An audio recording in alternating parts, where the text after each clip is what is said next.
Riteniamo di non aver avuto risposte chiare alle domande che abbiamo fatto. In particolare non ci è stato detto perché la Giunta comunque non provveda, come ha fatto in passato, a stoppare questi project anche in mancanza di una norma del Consiglio.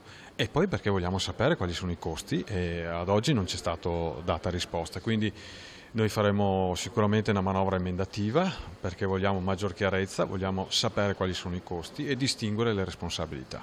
Noi continuiamo a non capire il senso proprio della proposta di questo progetto di legge per una cosa che avrebbe già in facoltà la Giunta. Noi siamo anzi favorevoli al fatto che la Giunta stessa metta in discussione le scelte fatte nel passato di avviare questi project. Non vediamo l'ora che porti qua in Consiglio appunto queste valutazioni e dati alla mano noi saremo i primi a votare a favore dello stop di questi project financing che a nostro giudizio sono scellerati.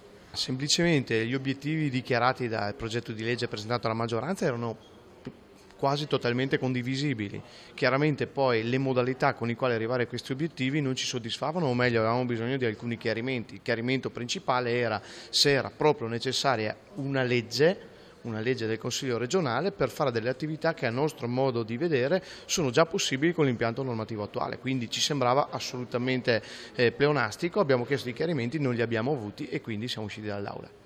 Ovviamente diamo risposte veloci e concrete a un tema delicatissimo come quello dei project, soprattutto l'attenzione è su 10 progetti di finanza in particolare. Adesso noi martedì il progetto di legge andrà in Consiglio e poi daremo questo mandato alla Giunta di rivisitare attentamente questi progetti di legge e poi fra qualche mese la Giunta ci dovrà dare delle risposte decidendo quali ovviamente portare avanti e quali sospendere e ovviamente intraprendere una trattativa con il privato per trovare una soluzione concreta ai project già avviati.